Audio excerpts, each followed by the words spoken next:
Hey there. On today's episode, we have my guy, Brandon Baker. I met him about a year ago. He's had a huge impact on my life. He's just such a great guy. And I had to get him on the podcast because he is working a W-2 job that he in fact likes and doesn't have any intention to try to leave. That's not why he got into real estate, but he has gotten into real estate and he's built an amazing portfolio investing virtually down in Arkansas from Dallas. He's also taking massive action and talks about how he sets his goals.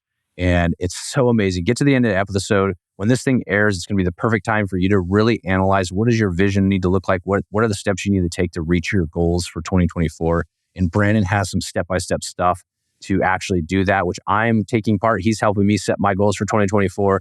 I'm super pumped for it. And so you'll hear more from me. But definitely reach out to Brandon.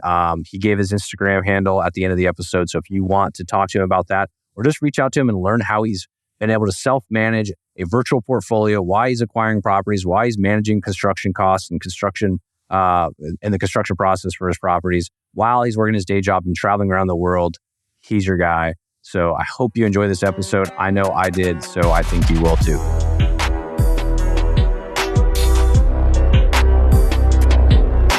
Brandon, awesome, man. Glad to have you here. I think we met probably at least a year ago through GoBundance. We're in a GoPod together. You've been super impactful in my life. I had to get you on the podcast because you're doing some awesome shit out there. Like, I really have been impressed just seeing what you've done in your life from the day I met you till now. It's just awesome. So for those of our audience members that don't know who you are, can you just give us a little bit of a brief background and who is Brandon Baker? Absolutely. Thank you for having me, Dan. And hopefully my story lives up to the intro that you just provided. So Brandon Baker, based out of Dallas, Texas. I have been in a sales role with a W-2 for about 13 and a half years. I have known I've wanted to be involved in real estate for about the same amount of time, maybe slightly longer. Just like everybody, I read the Rich Dad, Poor Dad book, and it changed the way I viewed money. At that time, it wasn't necessarily all about real estate, but it was about how do I change the way I earn money to take advantage of certain laws we have in the country, right? And not take advantage of, but leverage them. They're there for a reason. So I knew that I wanted to get into real estate investing, but several key events happened in my life, which was relocating and changing jobs and in and out of a relationship. All of these things kind of kind of put me on the sidelines for a while, or maybe I leveraged those or used those as an excuse. So that delayed quite a while. But then in early 2020, I jumped right in with real estate and have not looked back and couldn't be more happy. So I focus on single family homes and the BRRRR method. Believe it or not, it is still around, providing that you dig deep and find the right opportunities. But that's my sweet spot. And I've now built out teams across 2 different geographies or 2 different locations, and still acquiring properties. Okay, so this is impressive. So you started your first real estate acquisition was 2020? Yep, it was. I actually bought 3 properties at the same day as my first transaction, and they were turnkey. Yeah. And they were May 30th of 2020. Wow. So I have a bunch of questions we're going to get into, but a quick answer to this one. So between 2020 and 2023, would you say that's when you accumulated most of your net worth, was buying with that real estate property, or were you just like independently wealthy and you're just buying shit because you were rich? No, I built up most of my net worth through real estate. Not that you're not, because I know you're a high earning W-2 guy, but I mean, I'm just speaking of the power of real estate and how fascinating within a 3-year period what you were able to do. So you said 2 markets. You're spread across. You have teams in 2 markets. What are the markets? Yeah, so Little Rock, Arkansas, and Jackson, Mississippi. Okay. So I didn't realize you were in Jackson, Mississippi. Maybe I did. Was that your first location, or was Little Rock your first location? No, Little Rock was my first, and I just started building out teams in Jackson probably 9 months ago. Okay. That's making sense. I was kind of getting confused there because I knew you were there, but wasn't sure. So you've purchased properties there now, though? Yes. I just closed on my 3rd one in Jackson 2 weeks ago, and it's already under construction. Super impressive. So, okay, let's go back why you chose. So you're in the Dallas metro. Like, that's like a booming hot market. tons of opportunity. I know a lot of guys there that have made some major wealth. You're not investing there, which is right where you live. Why did you decide to go to Little Rock? Yeah, so there's several things. When I first started looking at the markets, I'm a little bit of a hands-on person, meaning that I'm not going to swing a hammer, but I want to be able to drive by and see my houses. Like, for whatever reason, that might change one day, but for whatever reason, I was like, I got to be able to drive there within, let's just say, 5 hours. So I started analyzing the markets, and I looked at Texas, and I looked at Louisiana, Oklahoma, and Arkansas. And when you started looking at the price point and, how low of a price point could you go and cash flow well, it just kind of ruled out Texas, or at least DFW. There were some outskirts, yes, and small towns you could still focus on. And but I just ultimately, I made the decision to focus on Oklahoma City and Little Rock. And I just started calling and working on building out my team. And all of a sudden, things just started clicking and taking off in Little Rock. And I was like, all right, I got to stop looking everywhere else and just focus and double down on this area. Mm-hmm. Mm-hmm. Okay, fascinating. So I'm with you. Like, there's something cool about driving by a property. I don't know if it's ego, if it's pride, or if it's just liking to see all stuff. the above. It's like, yeah, all the above. You're like, I own that. Like I could drive around our hometown with my daughter who's 6 years old, and I'll be like, hey, we own that house. And she looks around like, she's like, what? Like, what are you talking about? But it's like, oh, we own that one. We own that one. You can just drive around in all the corners and you find stuff. So there is something satisfying with that. Okay. So I want to dive in and like really get granular on Little Rock and that market, and how you kind of got started there, how you built your team. Like, let's go back to the very first property you bought. Like, how did you make that work? Because of course you didn't, you don't live there. You've never lived there. And like, it's a market that you just shared, like how you kind of like the criteria you used to pick it. So a lot of people are fearful about going remote because A, they're worried about being able to find deals. And B, when they do find deals, are they good deals or do they just look good to you from the outside? But you've cracked the code on that. So I'd love to hear, starting from like property number one, how you did it. Yeah, so there is a lot in your question. There's a lot of things to look at because you asked, how did I build out my team and how did I focus on the market? So I'm just going to give you several answers that are going to apply to all of the above. First of all, one of my favorite books was, I believe it's called The Millionaire Real Estate Investor. And inside that book, there's a chapter talking about building out your team and all of the people that you need to be successful. So I didn't wait until I found a house to start calling all the people that I needed in my team. Like, I knew I needed a lawyer. I knew I needed, a banker or a lender. I knew I needed real estate agents. And I started calling all of these folks, and I got turned on to a particular lender who was not, he lends across multiple states in the US. And I was chatting with him and talking about what my plans are. Keep in mind, I had 0 properties. And he said, listen, I have an idea for you. He goes, I know a couple of turnkey providers that I could send you their way. And they basically buy properties, they fix them up, and then they fix them up with the intent to rent them out. So he turned me on to a couple of these turnkey providers. One of them was in Texas. One of them was another one was in Arkansas. And I think there was a third somewhere else. And I called all of them and asked them I had a list of questions, and I asked them questions around the market, like the average price point, occupancy rates. I asked about whether the demographics, like where are the people making their money? Is it one industry or is it a variety of industries, which in my opinion is extremely important. That way, if one particular industry takes a hit, you're not taking a hit because the market is supported by various different types of income streams.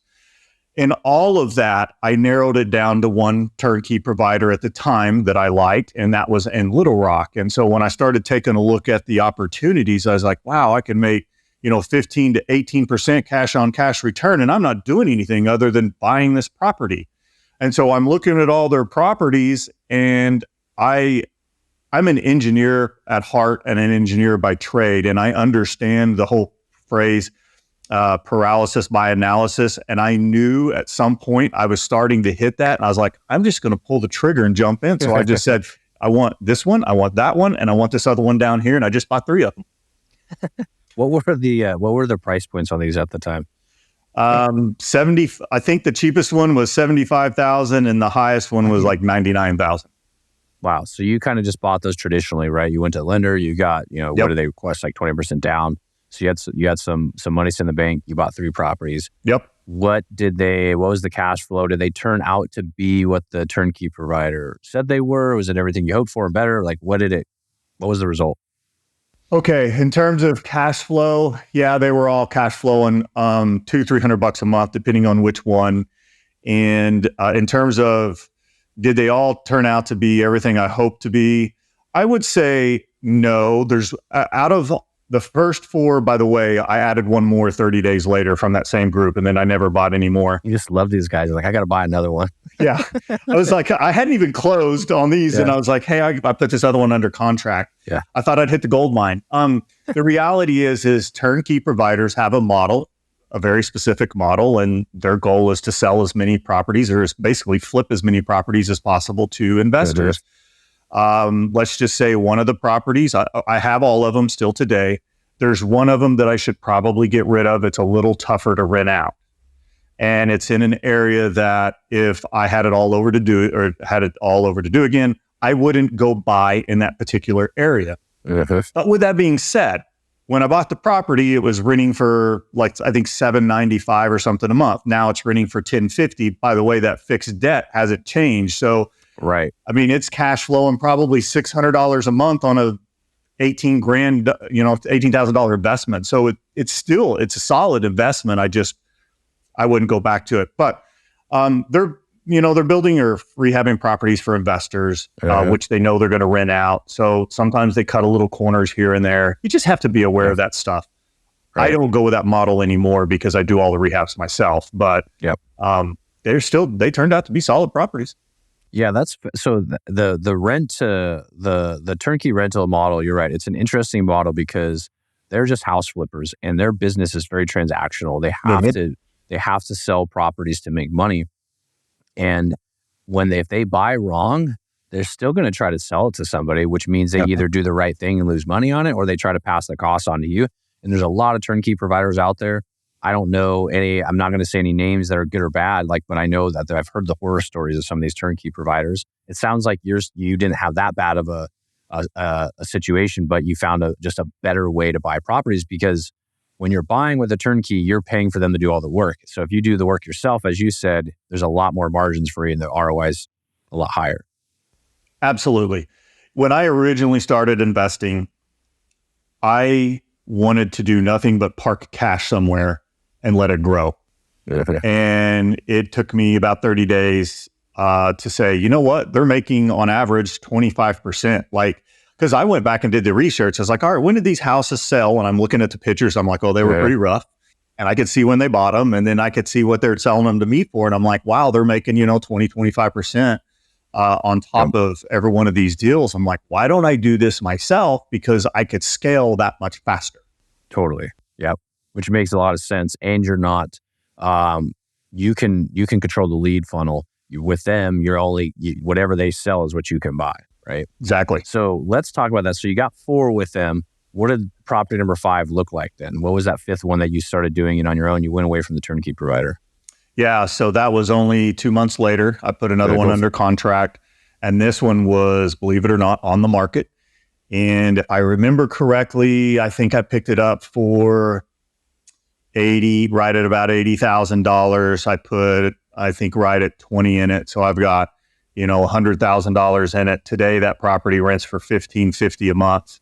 And nice. Solid property in a great little neighborhood. I say great. I mean, it's class B neighborhood. So solid little property. Yeah. So that's interesting. So you found that on the MLS. What gave you confidence? Because you literally just skipped over a major part, which is I put 20 grand into it. The renovation of this thing. That's no easy feat. Like people, even in my hometown here where I do all my investing, I have a hard time finding contractors. How on earth did you get one that actually did the work for 20 grand? And I'm assuming he didn't rip you off. Correct. I want to answer this in 2 ways. The first one is when I talk about my story, people often say, well, how did you go from immediately, buying properties? 60 days later, you're going to do rehabs. And I tell them, well, first of all, I use the turnkey model. It did serve a purpose and it taught me the numbers. Forget about the rehabs for just a second. I got to the point where I could analyze a house in 3 minutes and be like, I know whether this thing's going to cash flow and how much it's going to cash flow. So it taught me all the numbers, it taught me the lending, and I started building relationships, et cetera. Now, when I started doing the rehab, I took advantage of those first 4 properties because keep in mind, they had to give me a list. They didn't have to, but they do. They give you a list of everything that they upgrade. So I was running the numbers and I was like, okay. And I would call all these different tradespeople and say, hey, how much is a roof for a 1,200 square foot house, a basic roof? And I would start to do my analysis and understand what I thought they were spending on the rehab down to the line item. Yeah. So when I went into this rehab and I looked at it, I'm like, I think I could rehab it and I was off a little bit. Yeah. I was like, I think I could rehab this for 17 grand. Well, it cost 20 grand. So I was slightly off. Now, in terms of one of your other questions is how did you find somebody that was willing to do the work? That same book, I believe it was the same book. There's a mention in there that every time you call somebody in the industry, talk to them, introduce yourself, you're building a relationship, and then ask them, who else should I know?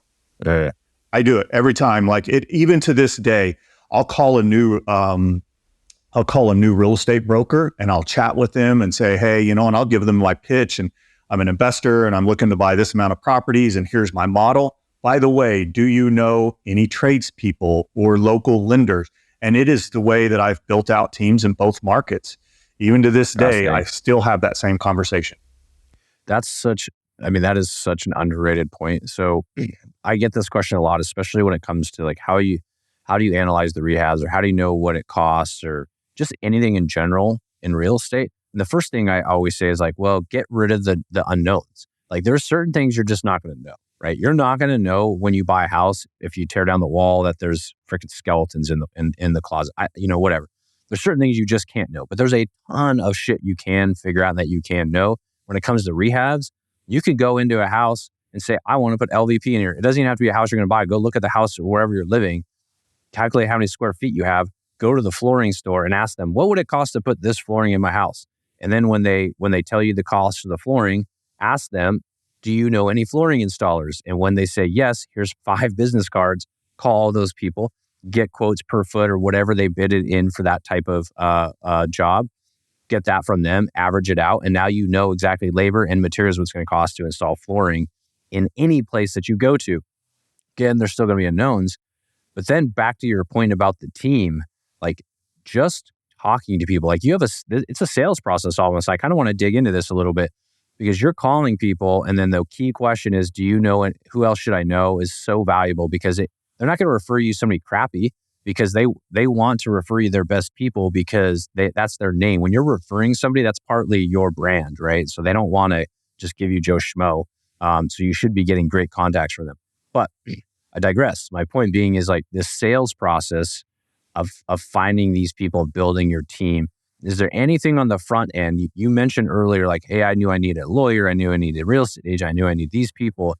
Did you just literally just target several people and then you found people that fit in each category within your system? Or how did you create that process? Because sometimes, let's be honest, people are going to blow you off. They're going to be like, this dude doesn't know anything. He's never even done a deal in this town. Why would I bother with him? Like, how do you break through that? Yeah, that is a great question. And yes, to your first part of the question is absolutely. First of all, I think it's important that you understand how you work, how you like to work with people. And if you understand, do a little bit of that introspective work, it's easier to find people that you think you're going to work well with. Yep. And if you know, like, am I a person that wants updates on Fridays from my major rehabs and that's it? Then you need to make sure that you are finding a contractor that's good with that. Because if you want updates every day and a contractor's like, I don't have time for that, you guys need to establish that up front. So I think it's really important. And yes, I would call multiple people and sometimes I would give multiple people a shot for different, in the same role. I've used multiple contractors. Actually, to be very honest, because I'm probably overselling how easy this is, I've been through multiple at every one of the trades. But you just have to do that. But you're going to eventually find the right people that want to build a team. And I would say for everybody that's listening, don't underestimate the value and the impact you're going to have on the people that you're working with. Because if you go in and you start doing 10, 12, however many flips a year, you are a steady stream of income for these people. They do not want to lose your business. You're way different than somebody that just needs a repair at a house. You have something to offer that other people don't, and don't undervalue your impact to their business. So valuable. Yeah. That one thing I do also know about contractors is they like to work with investors because homeowners are a pain in the ass. Like every contractor will tell you that. And so they're willing to go and do the work for you, especially if you're going to bring them additional work down the road, because it's so much easier for them. And if they don't have to fight and argue with you about the grout on the tile backsplash, and like they just know that when you give them the freedom in the system, it's not going to come back to them and be like, I think it's kind of ugly, let's rechange it. Even if they're getting paid to replace stuff, contractors don't like to go back and redo their work. Point being is homeowners can be a lot tougher than investors. So they already want to work with you. It's just a matter of establishing that relationship and then establishing the accountability and the goals for the whole project beforehand so that you don't get screwed, which inevitably you do. And I'm assuming you probably at least have one story of a contractor not holding up their end of the bargain. Yeah, most definitely. I would say that I don't know if I would say that I got too anxious, but I mean, as you get into this or as I got into it and I started finding myself where I had multiple rehabs going on at one time, and then one particular rehab at this one given time, I had one steady contractor, and I was already looking for new contractors because I was ready to scale up. And my primary contractor was still stuck on this other job that was taking a little bit longer than I wanted. Well, I landed not one, but two additional properties within a couple of weeks of each other. And both of them were going to be turned into duplexes. So it's a lot of work. And I found a new contractor, decided to give him an opportunity. And normally, now this is me, normally I never pay anybody a draw. Like, I don't care. I don't pay anything up front. If you need to bill me in 1 week for just cleaning up the yard, then that's what we'll do. In this particular instance, the individual had started working on the house, and I was up front with him. They're like, okay. And they started doing some structural work, and I was like, all right, I need to see pictures so that I can pay it out. Well, he sent me some pictures on that, and he sent me some pictures on something else. And then all of a sudden, he went radio silent. Now, the reality is I think it cost me probably around $7,500. That was my learning experience. But he never really showed back up. And then when I went there and come to find out, the work had to all be redone anyways.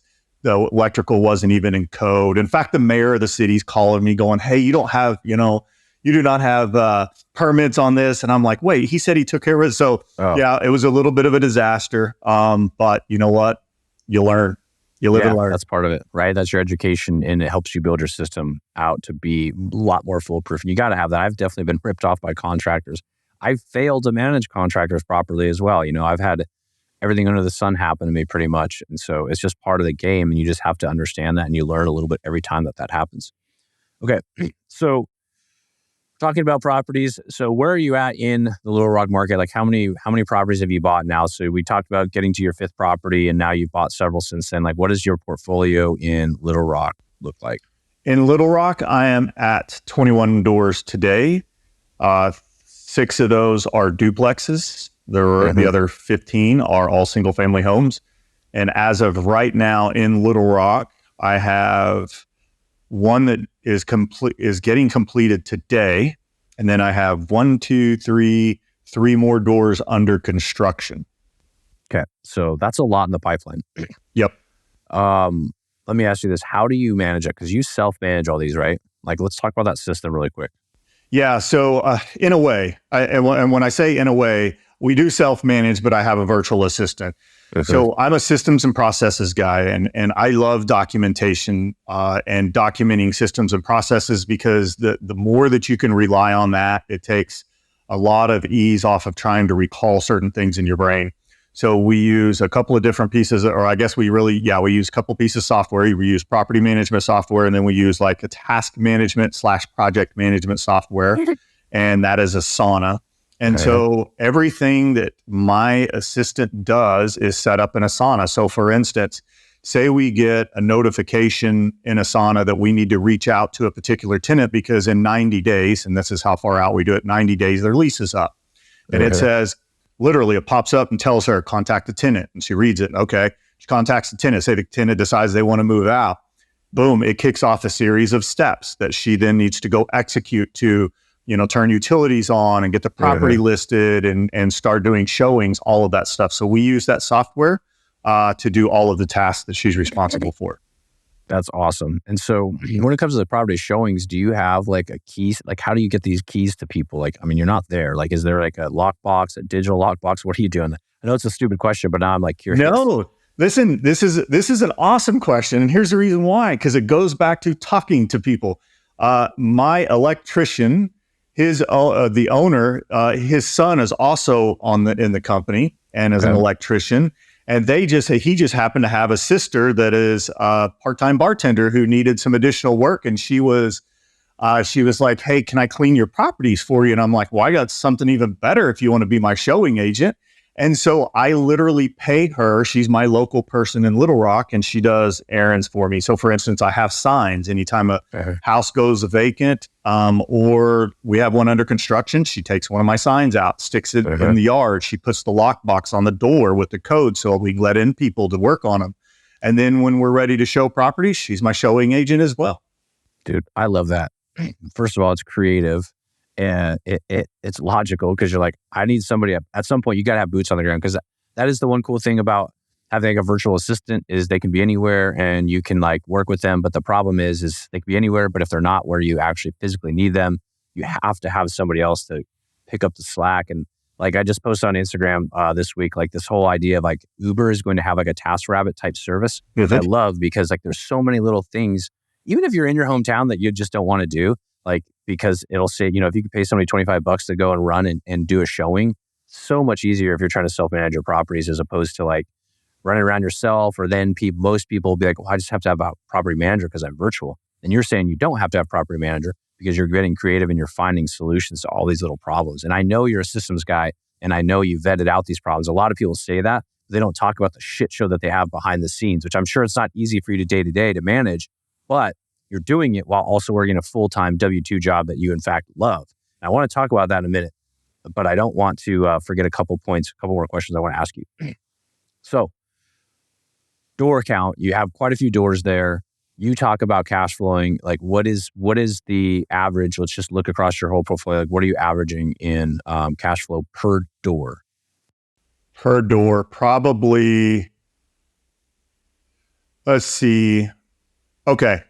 I want to explain the numbers real quick, because although I said I have 25 properties, keep in mind that we've got 1, 2, 3, 4, 5, about 6 of those, maybe even 7 that don't have tenants in it because they're either just got completed, I just closed on them, or they're under construction.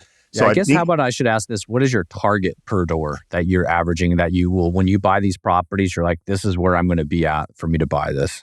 So I won't do anything for less than $300 a door net. Now that's if after I've already taken out for expenses and all of that. But my portfolio is probably averaging more like $600 a door, maybe $500 a door.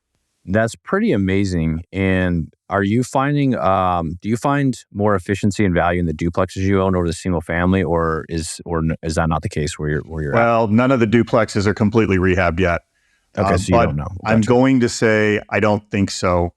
And in fact, one of the properties that is under construction right now, it is going to be my most expensive property, and I'll still have $0 in it, and it'll cash flow way better than all the other ones. So I'm kind of rethinking my model. I've always been focused on the price point of between ARV of 120 to, let's say, 160, but this one's going to be more like 220, 230, and it's going to cash flow quite a bit. I mean, yep. And you're buying these now. Are you just buying it from wholesalers now? Is that where you're finding these deals? Like how, because I know you're not marketing for yourself. You're actually still relying on other team members down there. What does that look like? It's a combination of on market and off market. Okay. Most recent property was on market. Okay.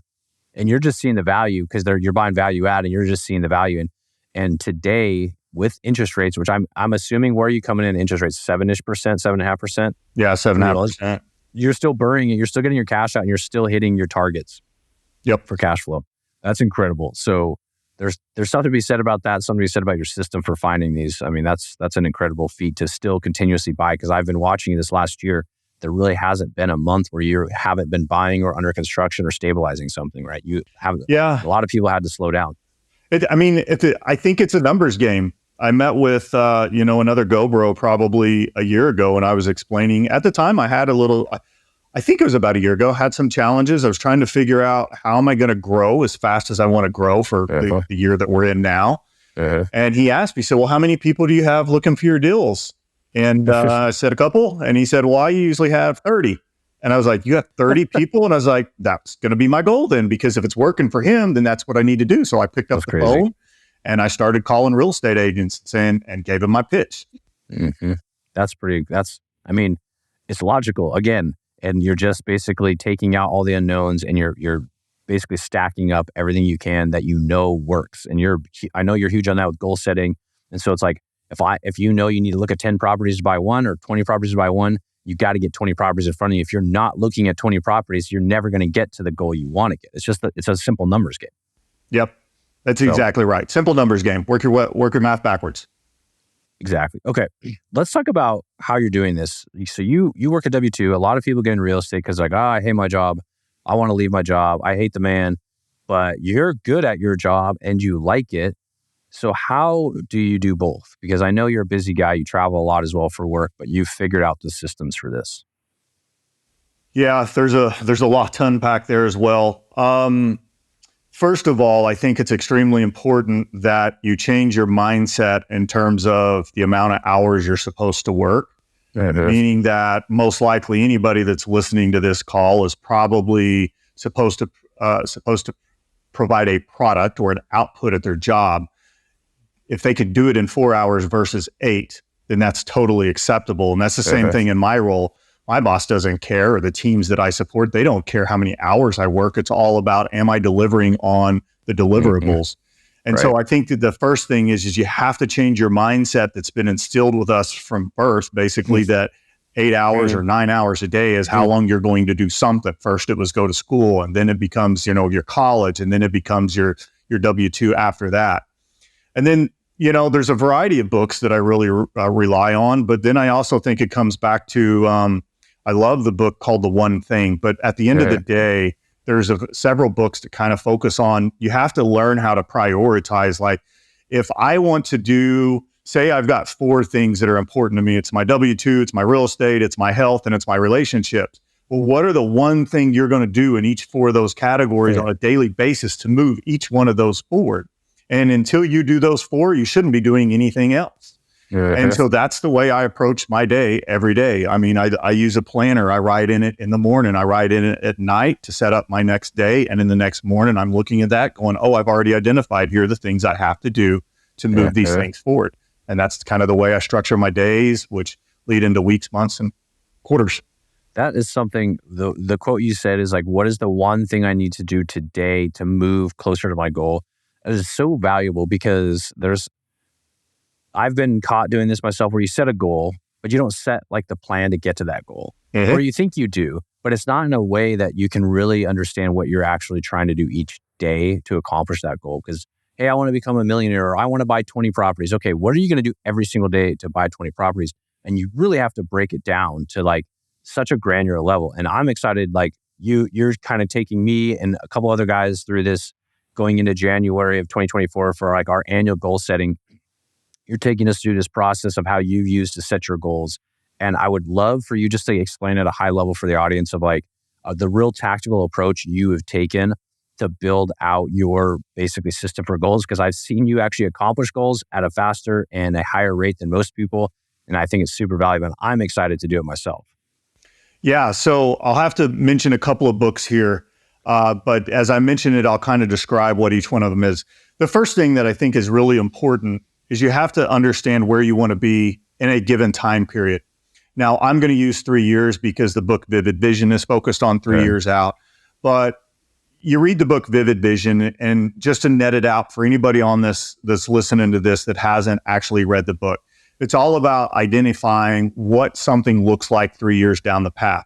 So let's back up and take me for just a second. If my W-2 is important, and real estate's important, and my health is important, and relationships are important. What does my life look like in 3 years around each one of those pillars? And so you just need to spend some time. And the book is really clear. And it says, hey, you should break away, get out of your office, go sit at a park or at a coffee shop. It doesn't matter, but get away from your normal life and just focus on this and do it for several days, because you need to get very clear about where you want to go, or you're not going to ever get there, right? Yeah. Or you're never going to know if you've got there, because you don't know that's where you were trying to get to. So understand where you want to be. The next thing is let's just take real estate for just a second. Say somebody says, okay, in 3 years, I want to own 30 single family properties. Well, now we need to break that down, because that's too big of a goal to start executing on. So we've got to break it down into smaller steps. So you take your 30 property and say, well, that's easy. That's 10 properties per year. Okay, now I've got something a little more clear. Now, what I'm talking about here is, it comes out of the book called Traction. And rocket fuel, very similar. So you're taking your 3-year goal, breaking it down into yearly goals, and then you take that yearly goal, which we just said was, I need to buy 10 properties, down into quarterly goals. Okay, well, that's going to be somewhere around what, 2.5 properties per month. But what is the activities that going to allow me or drive me towards acquiring 2.5 properties? We know that you got to analyze properties. We know that you've got to make offers. So now what you're doing is you're taking that 90-day goal and breaking it down into a weekly goal. Well, how many properties do you need to analyze on a weekly basis to be able to make an offer? And so all you're doing is working your way backwards with the math. So, for me, I just use, and I think this came from Brandon Turner, I don't know that it even holds true anymore. The numbers might be off.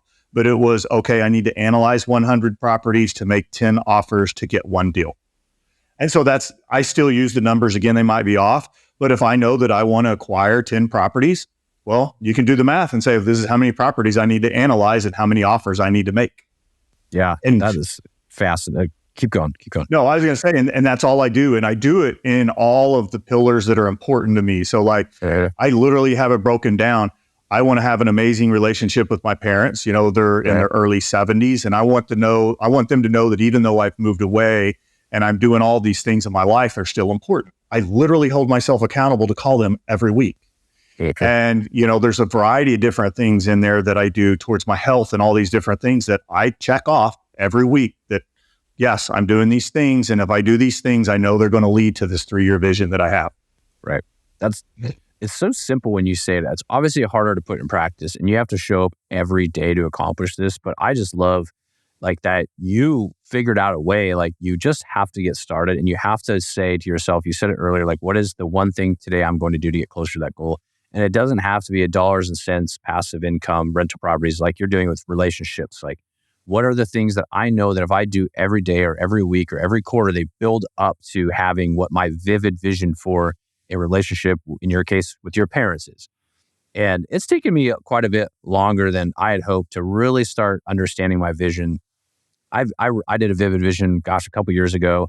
And it was just really hard for me to make it stick and understand it, because the vivid vision was just this vision without a plan to get there. And also my vision has changed a little bit, and what I really want, I've gotten down to the root of what I really, really want. And so now my vision that I'm going to, write out I feel is going to be a lot more focused. And then the importance of those actual daily, weekly tasks are going to be the key to success. So I want to use you as an example, because you had your vision, or at least your plan for 2023, to buy a certain amount of properties. What was that vision that you were going to buy? How many properties were you going to buy this year, and how many have you bought this year? I think my vision was only to buy 10. I can't remember if it was 12, but I think it was 10. And then I know I've at least bought 10, and it might even be 12. I need to go back and look at, but I think it's actually 12 doors. All I know is I remember you talking about it, and then you were tracking that exactly what you just said. You're not fluffing anything. What you're saying is exactly what you did, and you've met that goal and accomplished it. And anybody that I've ever talked to that has followed their plan the way you've done it actually accomplishes it, or does more than they actually set out to accomplish. And then they're informed for what they're actually capable of. And then the following year, they can at least meet those goals, if not even more. And it's just like a feedback. It's this constant feedback loop. It's like the better you get at managing your goals and the processes needed to reach your goals, the bigger your goals are, the bigger accomplishments are. Absolutely. And ultimately, this all boils down to designing the life that you want and then executing on it, which is cool because to me, that's what I don't know, gets me excited to know that I can go out and design, and that's what we're doing. And we're talking about it, literally designing the life that you want. It's not going to happen to you anymore. You're going to experience the life that you want because you're going to design it and then you're going to go execute it. Absolutely. 100%. Okay. We're getting short on time here. We got to get into our initial questions, but I could do another hour of this episode easy, just asking you questions, because honestly, what you've accomplished is amazing. And it's just fascinating how logical and simple you make this approach to what for most people is a really hard, big, ugly, hairy thing that is just hard to get our arms around. But you have to start somewhere. And that's really planning out what you want your ideal life to be and then going backwards from there. It's all hard, but simple at the same time. Okay, let's get into our questions here. So first question, what is your craziest real estate investing story? Good, bad, win, loss? We've had it all, but I'm excited to see what yours is. Oh, man. So the one house that I mentioned earlier in the episode where I talked about I probably wouldn't buy it again. I got a random text one night. I don't even know where this lady found my phone number. And I pull it up and I'm looking at a video of a car on fire melting the front of the house. And then I realized it's my house. So, oh my gosh. Somebody had set my tenant's car on fire because apparently they had a dispute with some neighbors down the road, whatnot. And anyways, their car melted the front of my house. Nice. So that is the craziest story. Come to find out, they were running drugs out of the house, et cetera. Right. And I don't focus on neighborhoods that have that kind of an issue. This one is a borderline like that. And that's insane. You live and you learn. So did you have to do like an insurance claim on this thing, or what, was it bad? You did? Yeah, I did. I had to do an insurance claim. And I think the outside damage was it wasn't crazy. It was probably $5,000. But I mean, the inside damage was really rough because, the cops were looking for drugs and they had to, they poked a bunch of holes in the walls and stuff like that. And there's a lot of damage inside. Not just from the tenants, but from the police. Yeah. Dang. Okay. So tip, if you have to run in this, we actually had a private insurance adjuster, David Meltzer, on here. Can't remember what episode he's going to air on, but go back and listen to it because he'll give you some tips and tricks on how to handle those types of insurance claims. Because there's a lot of things in that situation too that if the way you talk to your insurance company will either bite you in the butt or actually get you to have a ton of renovations, right? Because like he was saying, if a tenant trashes the inside of your house, the insurance company's not inclined to actually help you because they'll just try to say that's just normal wear and tear. But you have to make sure that you let them know like it was a single event and prove to them that it was a single event of them trashing your house excessively compared to like what normal wear and tear is. In your case, at least you got the cops that were busting up your house. You had a police report. You're like, yeah, they poked holes in my wall. But of course, if there's other tenant damage, you can loop that into your insurance claim, So anyway, I digress. Next question. So one piece of advice would you give to a new investor or somebody looking to get started in real estate? Network like crazy. Yeah. I think that at the end of the day, no matter what business anybody's in, even outside of real estate, we're in a relationship game. And the more people that you can build relationships with, the better. And I would encourage people to, anytime they reach out to anybody, just have that conversation around who are some of the other people that I should know. And I know it's awkward because sometimes you're asking people for a lot of help and you're not offering anything in return, which is the one thing that we're often coached not to do. But you'd be surprised how many people want to help you. And then that way, maybe you get the opportunity to repay the favor. So I would just say, build as many relationships as possible because they'll go a long ways in helping you achieve your goals. Absolutely. I mean, it's funny how common that piece of advice is from people, but it shows the immense value because what you've done is realize that value by going to a market you've never invested in, lived in, and somehow built out a really successful team that has carried you quite a ways. I mean, let's be honest, like you've got a great, profitable portfolio and a great system for buying houses, renovating them, and getting them back stabilized on the market. So networking obviously does help. So if you're listening to this, he's not lying. Okay. Last question. Where can people reach out to you if they want to chat or learn more about what you're doing? If not, it doesn't matter. But yeah, you can find me on Instagram at BK Baker. BK Baker. Cool. Definitely reach out to Brandon. He is awesome. And one thing, I don't know, maybe we'll start it here is like, I know Brandon has talked about doing like goal setting retreats for people.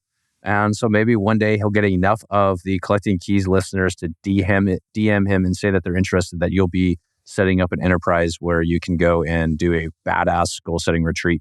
Something I definitely want to do, because I think there's a ton of value in what you said about the vivid vision of like getting away from your day-to-day and really focusing on you and your vision. And it doesn't happen in an hour or 2 hours. It has to happen over a period of time. You really need to like dive into it. And like that's something I've learned a lot about myself. And you got to get in the headspace before you can even start thinking about your vision and where you're going. So hit up Brandon if you think you might want to be participating in that. Maybe we can talk him into starting to do those on a regular basis. Yeah. Anyways, yeah, go ahead. I was going to say, absolutely. I would be happy to. And just a piece of advice for everybody who starts to play around with trying to do their goal setting. Just know that at first, it's not going to feel natural. At first, it's going to feel a little bit clunky and whatnot. And you might not appreciate like what your end product is. Just keep working with it, keep massaging it. It will get better and better each time you go back and visit it and work with it until you've built a system that works for yourself. But yes, please reach out. I'm happy to answer any questions and help. Heck yeah. Cool. Well, I really appreciate you being here, Brandon. This has been super informative for me, and I hope all of our listeners really found value in this, because I think the fact that you've done so much and I'm not going to say a short period of time, because you said you started looking at this like 13 years ago, basically, and it took you until 2020 to really be able to dig in and get through 2023. So this is success overnight, but it only took you 13 years. So, I think we can all relate to that. You got to put in your time. Anyhow, thank you everybody for listening. If you want to learn more about what we're doing over at Collecting Keys, you can hit me up on Instagram at InvestorManDan, or my co-host who is not here, Mike DeHaan at Mike_invest, or just go to collectingkeys.com and you can go check out all the cool stuff we've got going on and potentially go see our next KeysCon event that we'll hopefully be doing summer of 2024. Or if you just want to be in our free Facebook group, our free Facebook community, go to Facebook and check out the Collecting Keys podcast community, where you can see a bunch of other cool stuff, plus be in a community for free. And yeah, have a good day. See ya.